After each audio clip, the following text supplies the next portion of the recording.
Voilà, donc nous bénissons le Seigneur pour chacun d'entre vous qui écoutez aujourd'hui la parole de Dieu. Et nous allons parler donc aujourd'hui d'après le message que j'ai intitulé « Les trois mondes ». Nous allons voir donc particulièrement dans la première partie, c'est un grand message, deux mondes. Et on en verra un autre aussi dans la deuxième partie de ce message. Alors, si vous voulez bien, on va aller maintenant dans la deuxième épître de Pierre, au chapitre 3. Deuxième épître de Pierre, chapitre 3, et nous allons lire à partir du premier verset. Deuxième épître de Pierre, chapitre 3, verset 1er. Deuxième épître de Pierre, chapitre 3, verset 1er. Que lisons-nous dans ce passage? Voici déjà, bien-aimés, la seconde lettre, puisque l'apôtre Pierre a écrit une première épître, et là nous sommes dans la deuxième épître. Voici déjà, bien-aimés, la seconde lettre que je vous écris. Dans l'une et dans l'autre, je cherche à éveiller par des avertissements votre saine intelligence, afin que vous vous souveniez des choses annoncées d'avance. Qu'est-ce que ça veut dire? Des choses prédites, dites à l'avance. Vous vous souveniez des choses annoncées d'avance par les saints prophètes et vous souvenir de quoi aussi? Du commandement du Seigneur et Sauveur enseigné par vos apôtres, sachant avant tout que dans les derniers jours, il viendra des moqueurs avec leur raillerie, leur moquerie, marchant selon leur propre convoitise et disant, quel sera leur message, où est la promesse de son avènement, de la venue du Seigneur Jésus? Où est la promesse de son avènement? Car depuis que les pères sont morts, tout demeure comme dès le commencement de la création. Il y a un problème. Et le problème, Pierre le dévoile, verset 5. Ils veulent ignorer, ça veut dire ils ne veulent pas savoir, ils veulent ignorer en effet que des cieux existèrent autrefois par la parole de Dieu. De même qu'une terre tirée, sortie de l'eau est formée au moyen de l'eau. Et que, par ces choses, le monde d'alors, le monde antique, le monde de cette époque, périt, submergé par l'eau, tandis que, par la même parole, les cieux et la terre d'à présent sont gardés et réservés pour le feu, pour le jour du jugement et de la ruine des hommes impies. Et verset 13, mais nous attendons selon sa promesse de nouveaux cieux et une nouvelle terre où la justice habitera. Amen. Seigneur, nous voulons te glorifier. Après la lecture des Saintes Écritures, nous désirons nous baigner littéralement dans cette parole, nous en envelopper comme d'un vêtement. Nous te bénissons car elle est lumière, elle est vérité. Elle agit comme un tire-bouchon, Seigneur, pour ouvrir nos regards sur ce que tu as prévu, prédit, annoncé d'avance. Merci, Seigneur, car nous ne marchons plus à l'aveuglette. Nous savons, nous sommes dans la connaissance et nous ne sommes plus dans l'ignorance. À toi et à toi seul soit toute la gloire dans le nom puissant mais merveilleux de ton Fils, Jésus-Christ. Amen et Amen. Et tout le peuple dit Amen, Amen. On peut s'asseoir, frères et sœurs, chers amis. Nous avons devant nous sur la table des mets délicieux. Et nous allons manger, car c'est notre nourriture. L'homme ne vivra pas uniquement de pain naturel, mais de toute parole qui sort de la bouche de Dieu. Et là, particulièrement, donc, nous avons les promesses du Seigneur. Les promesses du Seigneur ne sont pas des promesses humaines, sont des promesses divines. Les gens vont dire à la fin des temps, où est la promesse de son avènement? Où est la promesse de son avènement? C'est ce que les gens de la terre vont de plus en plus dire ici-bas sur cette terre, voyez? Tandis que nous, eh bien, au verset 13, il est dit, nous attendons selon sa promesse de nouveaux cieux et une nouvelle terre où la justice, finalement, résidera, habitera. Alléluia. Merci Seigneur. Nous allons voir trois mondes. Trois mondes, donc, qui sont décrits dans la parole de Dieu. Un jour, on a dit à cet auteur connu, Mark Twain, on lui a dit « J'ai bien peur, Monsieur Twain, que le monde arrive à sa fin. » Et Mark Twain a répondu en disant « C'est OK, parce qu'on peut très bien s'en passer. » Je dirais que la vérité, c'est vrai. C'est vrai parce qu'il y a tout un nouveau monde qui s'en vient. Un monde tout neuf, tout nouveau, dans lequel nous vivrons et habiterons, qui s'en vient. Il y aura une nouvelle naissance pour la planète Terre. Alléluia. Maintenant, comment ce nouveau monde va venir à l'existence? Comment cela va-t-il se faire?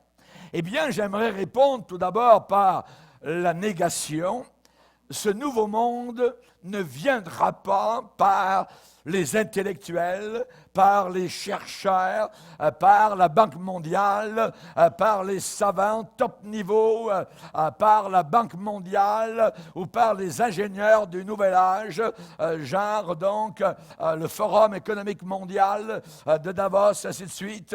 Ce nouveau monde ne viendra pas par les écolos, les sauveteurs de la planète, absolument pas. Même s'ils essayent beaucoup, même s'il y a beaucoup de politiciens derrière des portes fermées qui s'entassent en comité pour savoir comment établir un nouvel ordre mondial, voyez, même s'il y a de nombreuses personnes qui agissent sur différents champs de bataille. Tout cela ne pourra jamais amener, produire, créer un nouveau monde. Jamais. Voyez ce que eux appellent le nouvel ordre mondial. Pourquoi? Parce que c'est simple.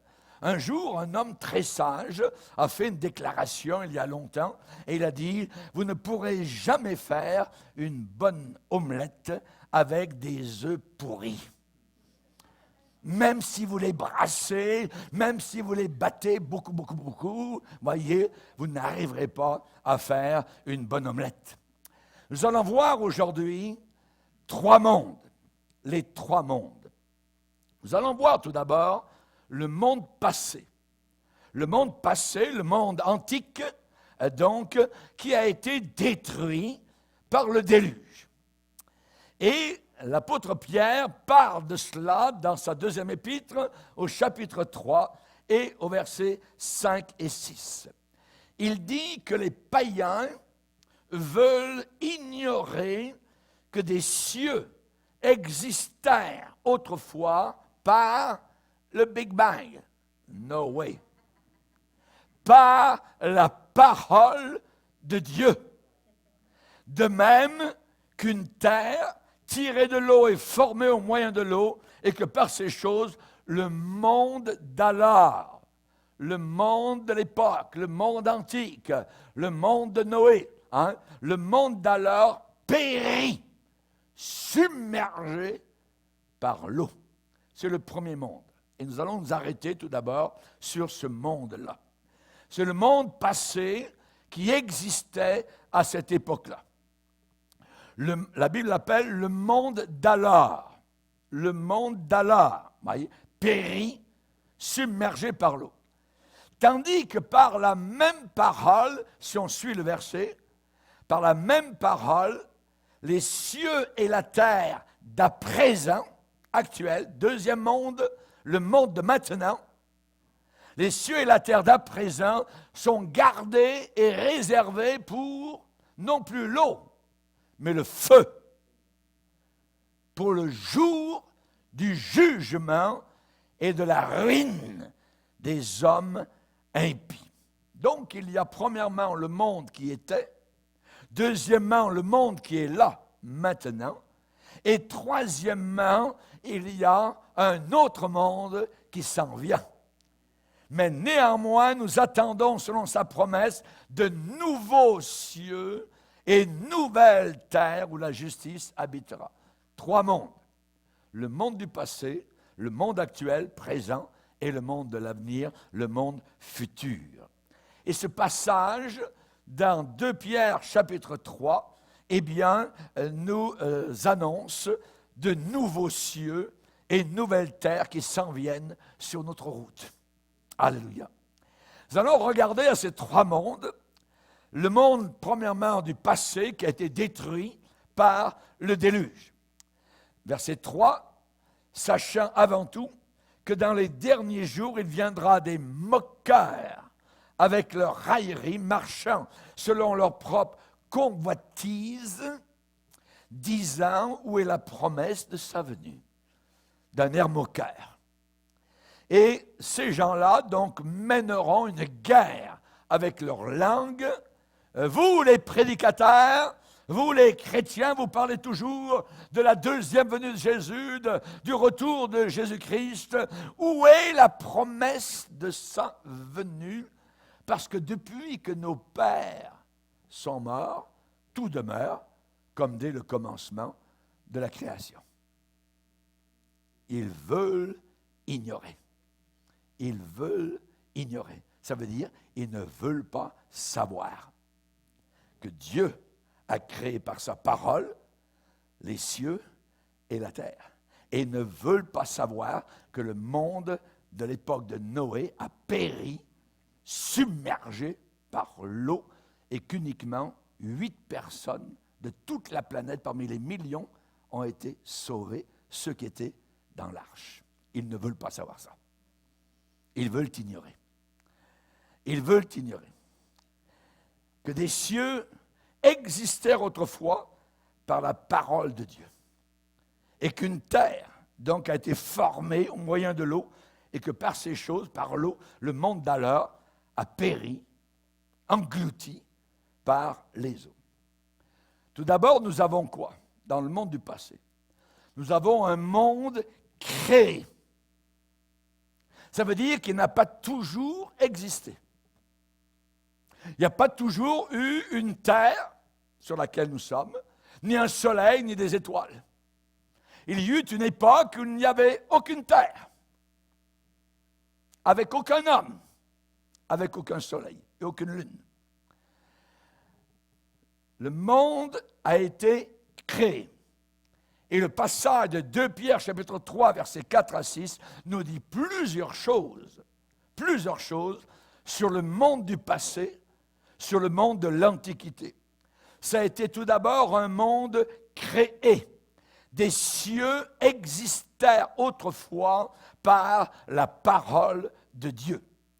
Donc les cieux, de même une terre tirée de l'eau, la version anglaise dit « standing out », se tenant hors de l'eau, extirpée de l'eau et formée au moyen de l'eau. Quelle est la signification? Ça veut dire que Dieu a parlé. Il y a eu le fiat de Dieu, qu'il en soit ainsi. Ouais. Dieu a simplement parlé ex nihilo à partir de rien. Il parle, les choses arrivent à l'existence. Dieu parle, et la terre est venue à l'existence toute ronde. Pas une assiette, une soucoupe. Non, non. Un ballon, un gros ballon appelé planète Terre. Comment ce monde est-il venu à l'existence? Comment l'univers a-t-il jailli, brusquement, surgi, soudainement? Ce n'est pas par un quelconque Big Bang, mais ça a été par la parole de Dieu. Dieu a parlé. Hébreux chapitre 11, verset 3, nous reconnaissons que le monde a été formé par la parole de Dieu. Ils peuvent aller sur Mars comme ils veulent, chercher de l'eau, une bouteille d'eau là-bas quelque part, ça va coûter des milliards, mais ce n'est pas grave, voyez, ils veulent essayer de trouver la source de la vie. Ils ne pourront jamais trouver cela, parce que c'est par la parole de Dieu que le monde a existé. Dieu a parlé et ils n'en veulent pas de la parole de Dieu. Et cela est très, très important parce que si vous êtes dans l'erreur, dans un faux mensonge sur l'origine du monde, alors vous serez dans l'erreur aussi sur sa destinée, sur son avenir, sur son futur. Si vous êtes dans l'erreur sur le départ du monde, vous serez dans l'erreur sur la fin de notre monde. Si vous niez le passé, si vous reniez le passé, vous allez tordre le présent, vous allez fausser le présent, le dénaturer et le déformer. Si vous ne comprenez pas comment le monde est venu à l'existence, vous ne comprendrez pas comment cela va finir. La clé de la Bible, elle est dans la première phrase de la Bible. Au commencement, Dieu créa. Au commencement, Dieu créa les cieux et la terre. Je crois dans la création. Prenez un passage dans Ésaïe 40, Ésaïe chapitre 40, et lisez avec moi où Dieu parle au verset 21. Ne le savez-vous pas? Ne l'avez-vous pas appris? Ne vous l'a-t-on pas fait connaître dès le commencement? N'avez-vous jamais réfléchi à la fondation de la terre? Réfléchir à la fondation de la terre. Et regardez le verset 22, ce qu'il déclare. Ésaïe 40, 22.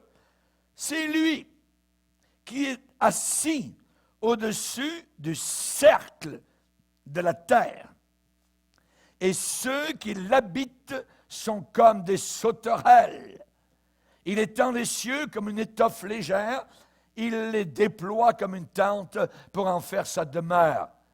C'est lui qui réduit les princes au néant. Un peu plus loin, verset 26. Levez vos yeux en haut et regardez. Ça veut dire regardez les étoiles. Qui a créé ces choses? Qui fait marcher en ordre leur armée? Ici, on parle d'étoiles. Il les appelle toutes par leur nom, par son grand pouvoir et par sa force puissante. Il n'en est pas une qui fasse défaut. Qui a créé ces choses? N'avez-vous jamais réfléchi à la fondation du monde? À la fondation du monde. Je crois dans la création. Les pères fondateurs du Canada, les pères fondateurs de l'Amérique, des États-Unis, d'Amérique, croyaient tous dans la création. Le saviez-vous? Tous. Et nous, comme chrétiens, nous serrons ces vérités parce qu'elles sont évidentes par elles-mêmes. Nous ne nous chicanons pas au sujet de la création. Nous ne nous ergontons pas pour... non, Dieu a créé le monde dans lequel nous sommes. C'est moi qui ai fait la terre. Ésaïe 45, 12. C'est Dieu qui le dit. Quand David, dans la nuit du Moyen-Orient, entouré de sa cape de berger, enroulé à côté de ses brebis, regardait les étoiles avant de s'endormir, il a dit, Seigneur, que tu es grand. Quand je considère la lune et les étoiles que tu as créées, qu'est-ce que l'homme pour que tu te souviennes de lui? Alléluia. Dieu a créé tout cela. Alléluia. Et on sait particulièrement que le Créateur a donné aux hommes certains droits inaliénables. C'est certain. Et ces droits ont été donnés à l'homme par le Créateur. Et c'est étonnant, c'est très, très bizarre qu'on ne puisse pas aujourd'hui enseigner la création dans nos écoles. C'est interdit. Vous ne pouvez pas dire à notre génération de jeunes gens et de jeunes filles que nous avons été créés par Dieu. Non, nous sommes des produits évolués d'animaux. Et ils vivent comme des animaux. Mais ils ne mourront pas comme des animaux. Ils iront en enfer comme des êtres créés par Dieu et responsables devant Dieu. Et c'est totalement différent. Le monde du passé était un monde créé. Un monde créé. Croyez-vous que dans les temps inexistants du passé, il n'y avait rien, il n'y avait personne, et soudain, il y a eu toutes choses. C'est ce qu'ils croient, les païens. C'est ce qu'ils enseignent dans nos écoles. Il n'y avait rien, il n'y avait personne, et pouf, tout d'un coup, il y a eu la terre, le soleil, les étoiles. Mais il faut être fou. Il faut être fou pour croire une telle bêtise. Une bêtise, voyez. Je ne crois pas cela. Dieu a parlé et il en fut ainsi. Donc, c'était un monde créé, l'ancien monde. Deuxièmement, c'était un monde corrompu, pourri, voyez, pervers. La Bible dit, Pierre dit, le monde d'alors, le monde ancien, le monde de Noé, périt. Pourquoi? Il est dit, dans Genèse 6, la terre était remplie de violence, corrompue devant Dieu, pervertie. Et il est dit dans Genèse 6, qui décrit cette génération-là d'hommes, que Dieu vit la méchanceté des hommes qui étaient grandes sur la terre et que toutes les pensées de leur cœur se portaient chaque jour vers le mal. Vers le mal. La plupart des gens aujourd'hui n'imaginent même pas qu'un jugement s'en vient. Dieu a dit, je vais détruire la terre. Je vais détruire tous les hommes de cette génération. Nous vivons actuellement dans un monde aujourd'hui rempli de violence. Et la violence va continuer à augmenter, va continuer à monter. Soit que les gens vont se tuer, s'égorger les uns les autres, ou soit qu'ils vont se suicider. Mais la mort, de plus en plus, va régner, car le salaire du péché, c'est la mort. Nous vivons dans un monde aujourd'hui rempli de violence. Jésus-Christ a cru à Noé. Jésus-Christ a cru au déluge. Il a dit lui-même, ce qui arriva du temps de Noé arrivera de même à la fin des temps. Arrivera de même. L'apôtre Pierre a dit, le monde d'alors périt. Noé a été divinement averti des choses qu'on ne voyait pas encore, mais saisi d'une crainte respectueuse, a pris sa hache, est allé dans les bois et a commencé à abattre des arbres pour former l'arche du salut. Saisi d'une crainte respectueuse, divinement averti. Divinement averti. Selon Jésus, à l'époque de Noé, que faisaient les gens? 24 heures avant la destruction. Jésus dit, ils mangeaient et buvaient. Ils se mariaient et mariaient leurs enfants. Jusqu'au jour où Noé entra dans l'arche et ils ne se doutèrent de rien. Jusqu'à ce que le déluge vint et les emporte tous jusqu'au fond de l'enfer. Le monde créé est devenu corrompu. Un monde créé, un monde corrompu. Tout ce qu'il faisait, c'était boire, manger, convoiter, voler, tuer, égorger, violer, tout ce que vous voulez, exactement comme font les gens aujourd'hui.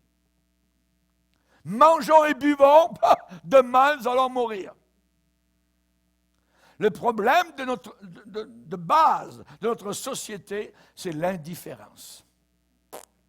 So what? Ils ne se soucient pas. Ils n'ont aucun souci pour leur éternité. Et comme ils ne sont pas souciés de connaître Dieu, alors il est dit que Dieu les a livrés à leur sens, réprouvés pour commettre des choses indignes.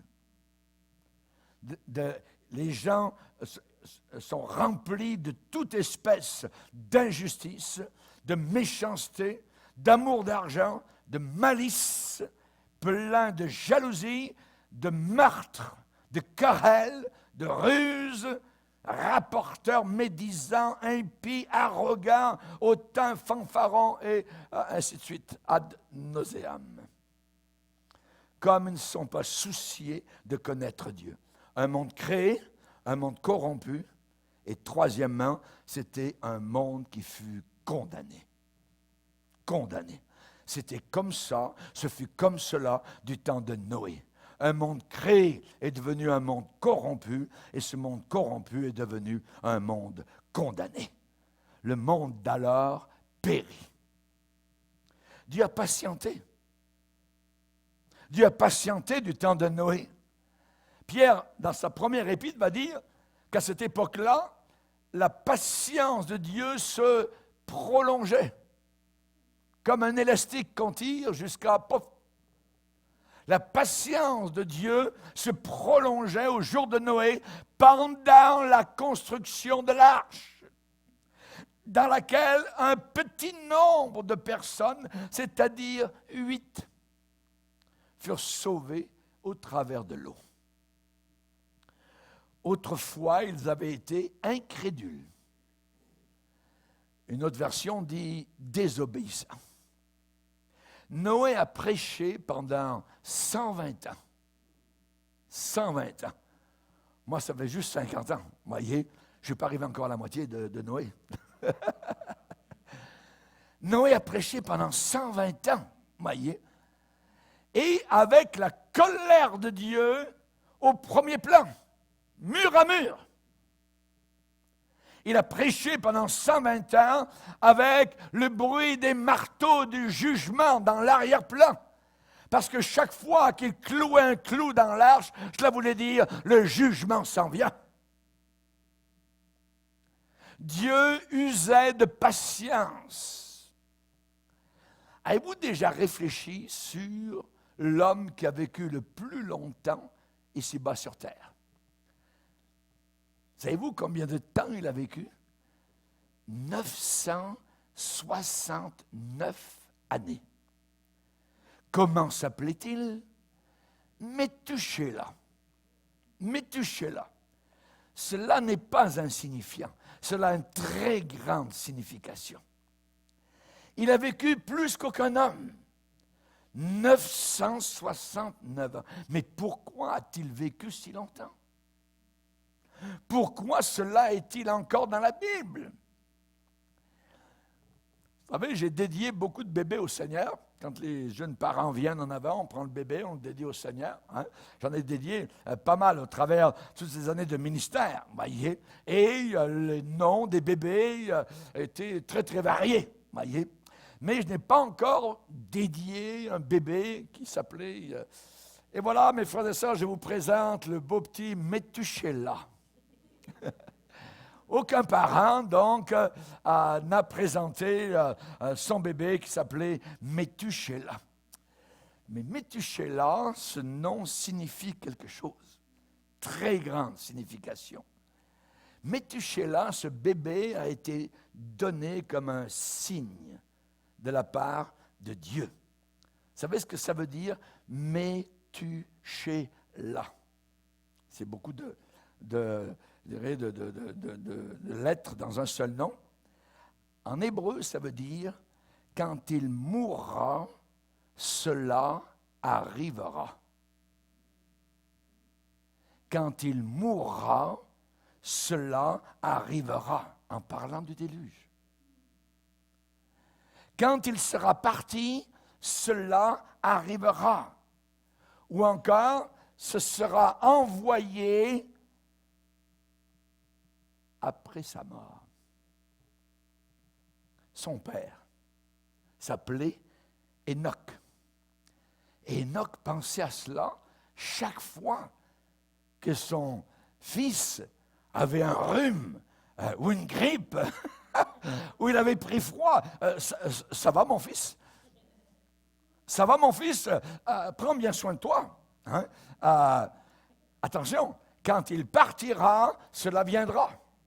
Quand il mourra, cela arrivera. Et je peux vous montrer dans la Bible, pas à peu près, voyez, ou peut-être aussi, non, voyez, sans balbutier, je peux vous montrer que le déluge est arrivé quand Métuchéla est mort. Quand Métuchéla est mort. C'est la raison pour laquelle il a vécu si longtemps. 969 ans. Pourquoi? Parce que Dieu est patient. Parce que Dieu voulait sauver plus de personnes que 8. Parce que Dieu veut que plus de personnes viennent à Jésus-Christ. Le jugement de Dieu arriva. Les gens étaient si méchants et Dieu se disait, je vais retarder le jugement parce que peut-être quelqu'un, une autre personne va venir et se repentir. La Bible appelle cela la patience de Dieu se prolonger. Dans le verbe prolonger, il y a longueur. C'est une prolongation. Dans la miséricorde de Dieu, Dieu prolongeait, retardait le jugement. Le jugement. Je crois que ce monde actuel dans lequel nous sommes est mûr pour le jugement. À l'époque de Noé, les eaux furieuses de la colère de Dieu frappaient avec férocité contre le barrage de sa miséricorde. Mais un beau jour, le barrage a cédé et les eaux ont commencé à tomber. C'était fini. Il n'y aurait plus de délai. Des siècles avaient passé et le jugement ne se prolongeait, la patience de Dieu ne se prolongeait plus. Va arriver un jour où le barrage de la miséricorde de Dieu va laisser passer les eaux de la colère de Dieu. Le barrage va craquer. Le monde, dans les temps passés, était un monde créé, un monde corrompu, un monde condamné. Les 3 C. Les 3 C. Créé, corrompu, condamné. Et ces 3 C sont encore écrits au burin aujourd'hui sur les murailles de notre monde. Comme Dieu avec son doigt a écrit sur les murailles de Babylone, compté, pesé, divisé. Tu as été trouvé léger dans la balance. Ton temps est fini.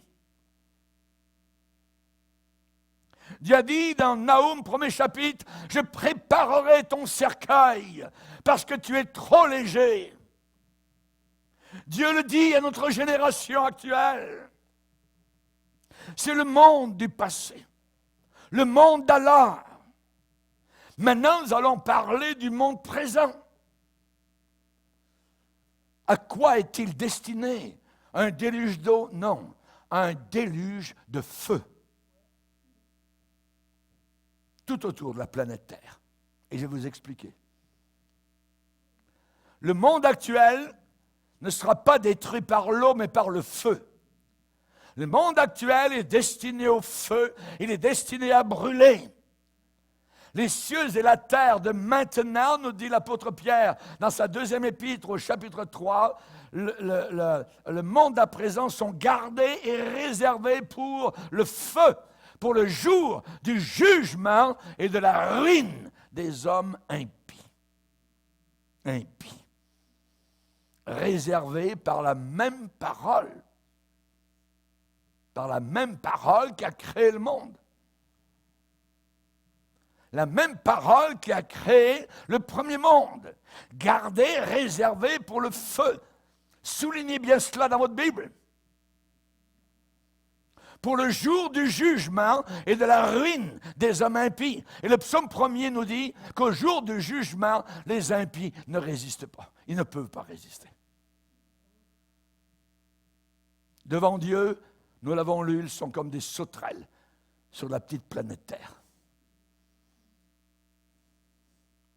Pierre décrit cela un peu plus loin et il pose ensuite une question poignante. Puis donc que ces choses, la terre actuelle, puis donc que toutes ces choses doivent se dissoudre par le feu. Quelle ne devez-vous pas être par la sainteté de la conduite et par la piété? Être pieux. Noé avait la crainte de Dieu, respectueuse dans son cœur. L'expression réservée pour le feu, on va s'arrêter là-dessus. Réservé pour le feu. En grec, dans l'original, cela veut dire rempli de feu. Les cieux et la terre sont remplis de feu. Le monde dans lequel nous vivons est bourré de feu, accumulé, emmagasiné. Il y a beaucoup de feu en réserve. Maintenant déjà. Nous vivons dans une époque nucléaire.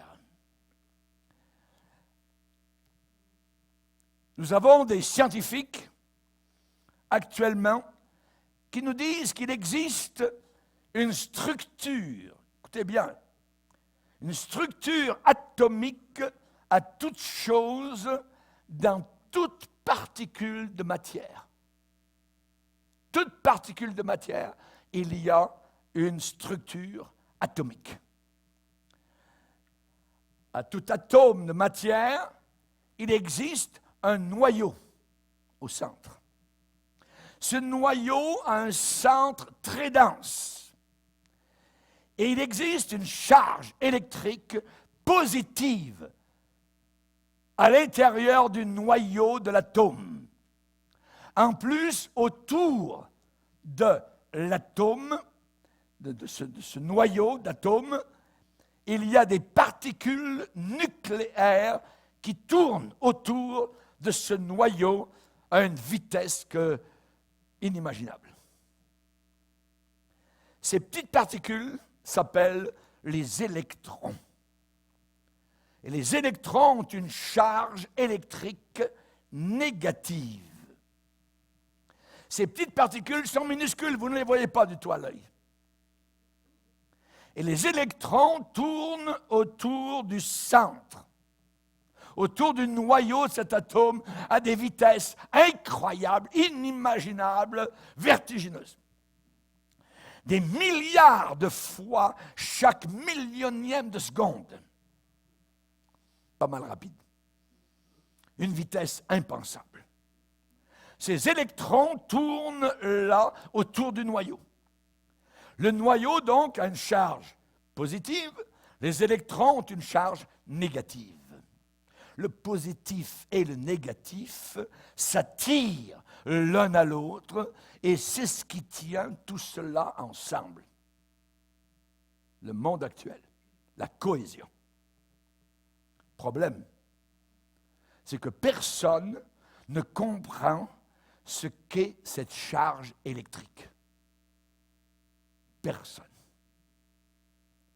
Ils peuvent la mesurer mathématiquement, scientifiquement, mais ils ne la comprennent pas.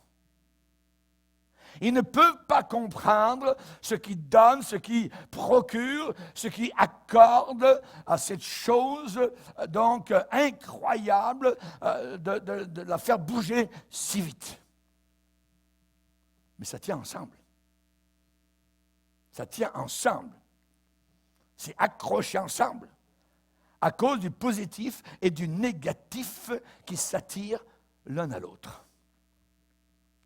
En plus, suivez-moi, en plus, à l'intérieur du noyau, juste dans le noyau, à l'intérieur du noyau, il existe ce que l'on appelle des protons et des neutrons. Les protons à l'intérieur du noyau ont une charge positive, les neutrons sont neutres, ni négatifs, ni positifs, d'où les neutrons. Qu'est-ce qui empêche les protons de se désintégrer? Parce que deux charges positives se repoussent l'un l'autre. Deux charges positives se repoussent. Une charge négative et positive s'attire, mais quand vous avez deux charges positives, ça se repousse. Comment tiennent-ils ensemble? Surtout quand les électrons tirent d'un côté en train d'attirer et que les protons sont en train de repousser. Qu'est-ce qui les tient ensemble? J'aimerais vous dire la réponse. Ce n'est pas ce qui les tient ensemble, mais qui les tient ensemble. Et nous savons son nom, c'est Jésus-Christ. C'est Jésus-Christ qui est plus grand que les scientifiques et qui connaît l'origine et la source de toutes choses. Alléluia. Job a dit, s'il retirait à lui son Saint-Esprit, tout tomberait, tout s'écroulerait, tout tomberait mort. Mais tout tient ensemble. La Bible dit dans Colossiens que toutes choses subsistent en lui. Toutes choses tiennent ensemble à cause de Jésus-Christ. Alléluia. Toute matière, et toute la terre est matière, la planète, toute matière est faite, constituée d'une structure atomique. Ce n'est pas les hommes qui ont découvert, je dirais, l'atome. L'atome, on en parle dans la Bible depuis des millénaires. Et la première fois où on voit ça, c'est dans le livre des Proverbes. Et j'aimerais vous lire le passage. Dans Proverbes, au chapitre 8, il est dit au verset 25, « Avant que les montagnes soient affermies, avant que les collines existent, je fus enfanté. » On parle ici de la sagesse. Il n'avait, on parle de Dieu maintenant, verset 26, Dieu n'avait encore fait ni la terre, ni les campagnes, ni le premier atome de la poussière du monde. Ni le premier atome de la poussière du monde.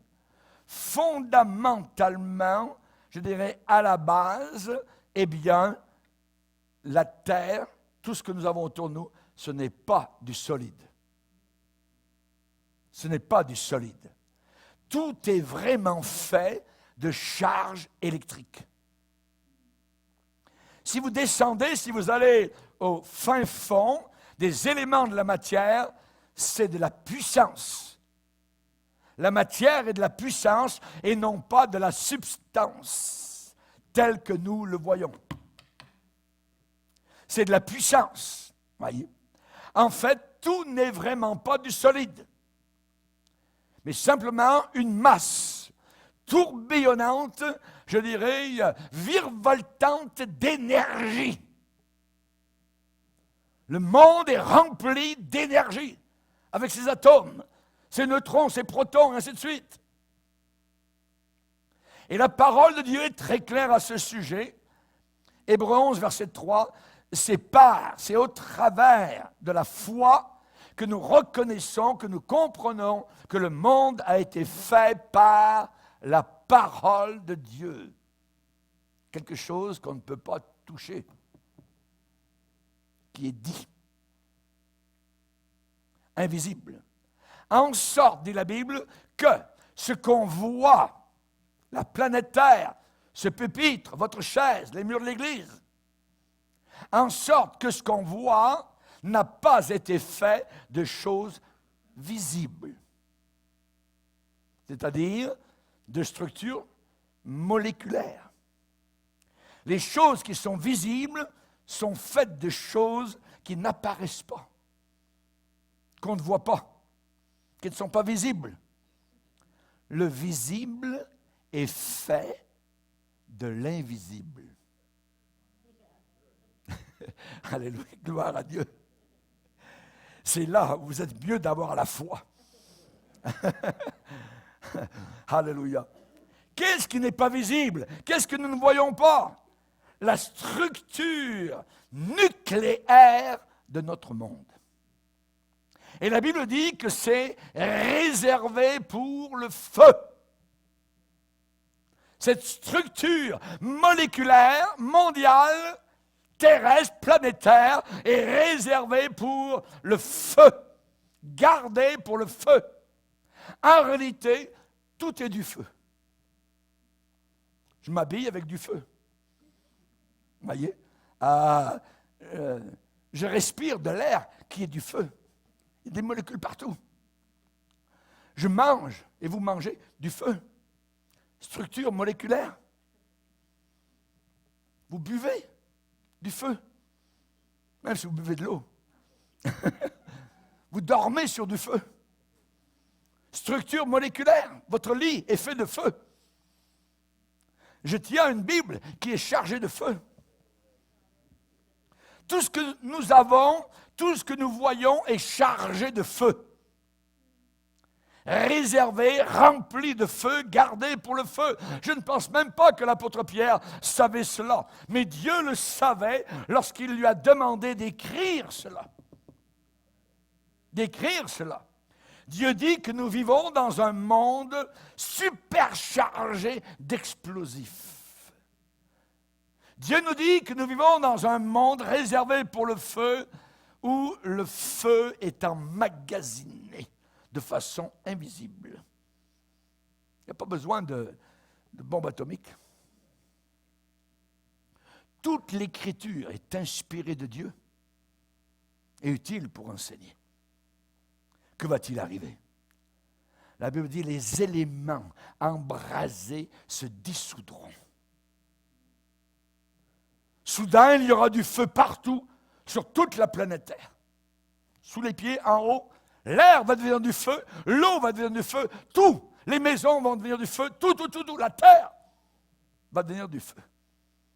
Les éléments embrasés, ça veut dire enflammés, se dissoudront.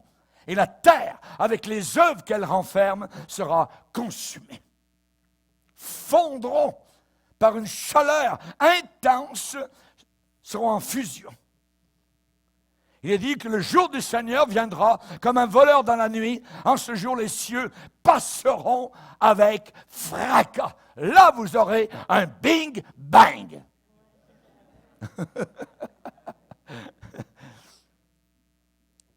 Et les éléments, notez le mot élément.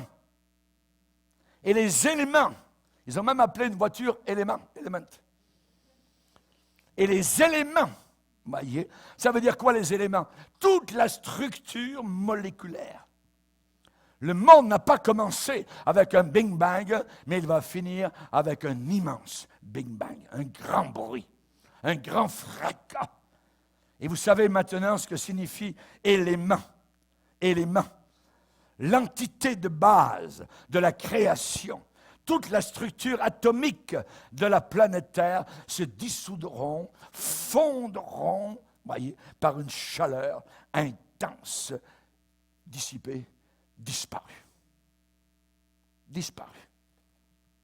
Les éléments embrasés. Fervent heat. C'est dérivé de ferveur. Ça veut dire embrasé. On parle de fièvre, on parle de fervent. Une chaleur très, très intense. Des milliers, je dirais, de degrés Celsius. Ces composants de toutes choses dans le monde créé ont une chaleur interne, ainsi que la terre et les œuvres qui y sont dessus. Qui y sont dessus. Et Dieu dit, les cieux passeront avec fracas et les éléments embrasés se dissoudront et la terre avec les œuvres qu'elle renferme sera consumée, brûlée, ça veut dire perdue comme un déchet, donc comme un paquet d'ordures. Vous avez remarqué que sous la terre déjà, il y a du feu. Dans les mines, même s'il fait moins 40 en haut, dans les mines, il fait très chaud. Chaleur. Quand vous descendez dans le métro de nos villes, voyez, ils n'ont pas besoin de chauffer. C'est pour ça que les gens de la rue descendent dans les bouches de métro parce qu'ils savent qu'il fait toujours chaud. Sous la terre, il fait chaud. Sous les volcans, il y a du feu déjà. La foudre, c'est du feu. Ça met le feu aux forêts. En Islande, vous avez des sources jaillissantes, des geysers. Il y a de la glace tout autour, mais là, tiens, c'est bouillant. De l'eau bouillante qui sort. Les gens avaient l'habitude de se moquer de la Bible. 2 Pierre, chapitre 3. Ils riaient bien de cette prophétie. Comment de la saleté, de la poussière va brûler? Comment de l'air va brûler? Comment de l'eau va brûler? Aujourd'hui, ils ne se moquent plus. Beaucoup ne se moquent plus. Depuis la bombe à hydrogène, depuis la bombe à neutrons et d'autres bombes. Non, non, monsieur. Ils ne rient plus. Ils savent que la Bible est vraie, mais ils veulent l'ignorer. Nos scientifiques nous disent maintenant ce que la Bible nous dit depuis 2000 ans, que tout est réservé pour le feu. Et ça va être ça. Et ça va être ça. Tout va se dissoudre comme un sucre dans votre tasse de thé. Dissoudre. Avec une chaleur inimaginable, un embrasement formidable, une chaleur interne. Les éléments embrasés. C'est-à-dire les cieux, la terre et les œuvres qu'elle renferme, et tout ce qui est à l'intérieur sera dissous. Puis donc, ça veut dire, comme c'est ça qui va arriver, alors il faut se tenir dans la sainteté et dans la piété. Puis donc, toutes ces choses doivent, le verbe est choisi par Saint-Esprit, ce n'est pas peut-être se dissoudront, elles vont se dissoudre, doivent se dissoudre. Jésus devait aller à la croix. Puis donc, ces choses doivent se dissoudre. Dissoudre, si vous prenez le mot en grec, c'est louo. L-U-O. Ça veut dire libérer, let go. Ça veut dire lâcher, laisser aller. Ça veut dire desserrer. Ou encore s'évader dans une évasion. Une disparition d'attache, de lien, de retenue. C'est le même mot que l'on trouve quand Jean-Baptiste a dit au sujet de Jésus, « Je ne suis pas digne de délier l'eau, la courroie de ses chaussures. » Et c'est le même mot que l'on trouve quand Jésus a ressuscité Lazare du tombeau et qu'il a dit à ceux qui étaient autour, « Déliez-le, enlevez-lui les bandages, déliez-le, laissez-le aller. » Oui. Savez-vous ce qui va arriver? C'est que ce monde Les cieux et la terre d'à présent sont gardés, réservés pour le feu, pour le jour de jugement, pour la ruine des hommes impies. Ça veut dire que ces électrons et ces protons sont là ensemble, liés ensemble, enfermés ensemble, serrés, retenus ensemble par cette force de cohésion, ces milliards d'atomes. Un jour, Dieu, dans le ciel, va dire, OK, ça y est, c'est grand temps que tous ces neutrons soient libérés, ces protons, voyez, et vous allez avoir sur la Terre une explosion sur toute la planète Terre. L'explosion sera totalement libérée, voyez, et ce sera un démantèlement total des impies. Les éléments embrasés se dissoudront, fondront avec une chaleur intense, jamais vue. Toute la structure moléculaire de notre monde va se démanteler totalement. La première fois, ça a été de l'eau. La deuxième fois, ce sera du feu. Du feu. Le monde passé a été détruit par le déluge. C'était un monde créé, un monde corrompu, un monde condamné. Le monde présent, actuel, est destiné au feu parce qu'ils sont un monde de moqueurs, un monde de péché, et ils sont sous la condamnation. Comment l'apôtre Pierre décrit-il notre monde actuel? Comment? Un monde de moqueurs. Sachant avant tout que dans les derniers jours, il viendra des moqueurs, avec leur moquerie, marchant selon leur propre convoitise. Nous sommes la première génération à jeter le mariage à la poubelle.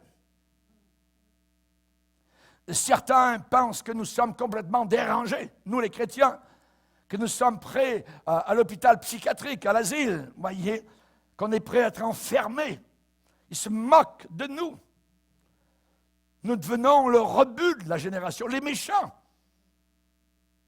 Alors qu'auparavant, nous étions les gens bien, sensés. On s'est moqué de Noé, on s'est moqué de Lot, avant que le feu ne tombe du ciel sur Sodome et Gomorrhe. On s'est moqué de Jérémie, on s'est moqué de Paul à Athènes, on s'est moqué de Jésus. On s'est moqué de Jean Hus. On lui a mis un bonnet d'âne sur la tête et on est allé le brûler à l'extérieur de Constance. On a mis une couronne d'épines sur Jésus, n'oubliez pas. On s'est moqué, on lui a mis un sceptre dans la main pour se moquer. Ah, t'es roi, mais ça prend un sceptre. On lui a mis un roseau. La prédication de la croix est une folie pour ceux qui périssent. Mais pour nous qui sommes sauvés, c'est la puissance de Dieu. L'homme animal, l'homme psychique, l'homme psychologique ne reçoit pas les choses de l'Esprit de Dieu parce qu'elles sont une folie pour lui. Ils ont dit à Jésus, au sujet de Jésus, il a un démon. Hein? Il a un démon. Pourquoi l'écoutez-vous? Beaucoup se moquent de ce que nous prêchons. Beaucoup se moquent à l'idée de Dieu et de rendre compte. Beaucoup se moquent de l'idée de l'enfer éternel dans les flammes. Beaucoup se moquent du diable, de Satan, n'y croient pas. Beaucoup se moquent du jugement dernier. Beaucoup se moquent du mariage entre une femme et un homme.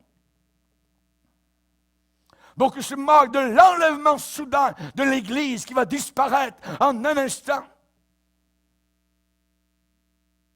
En disant, où est la promesse de sa venue?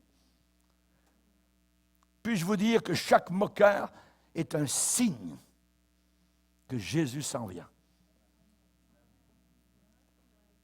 Heureusement qu'il y a des moqueurs, parce qu'il n'y en avait pas, on dirait, la Bible n'a pas raison, mais ils sont partout.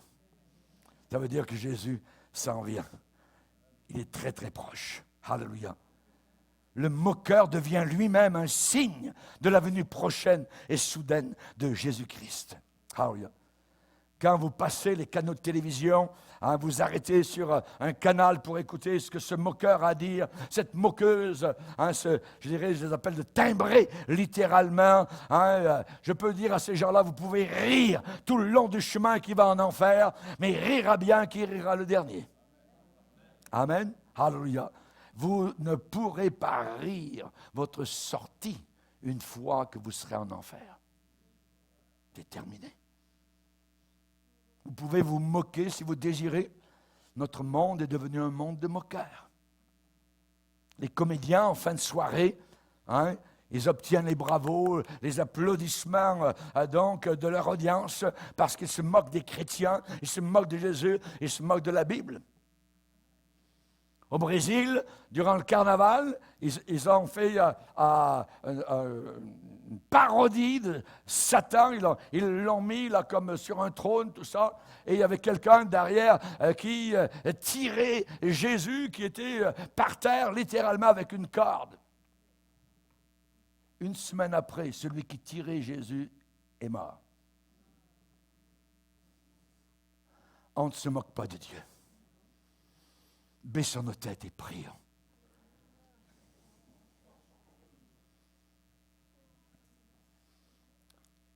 Notre Dieu, nous te bénissons. Nous voulons avoir l'esprit qu'avait Noé, saisi d'une crainte respectueuse, divinement averti, des choses qu'on ne voyait pas encore, mais qui se préparaient.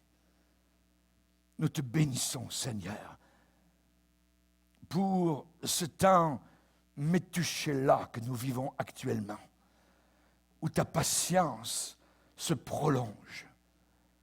Nous te demandons pardon pour nos péchés. Nous te prions, Seigneur, de prendre possession totalement de nos vies qui t'appartiennent. Le sacrifice de ton Fils à la croix, au milieu de son sang, c'est cela, et cela seul, qui peut nous délivrer, nous sauver du jugement de feu infernal qui va descendre sur cette planète. Nous te prions dans le nom puissant du seul et unique Sauveur sur la planète, Jésus-Christ de Nazareth. Amen. Et tout le peuple dit Amen. Levons-nous ensemble devant le Seigneur.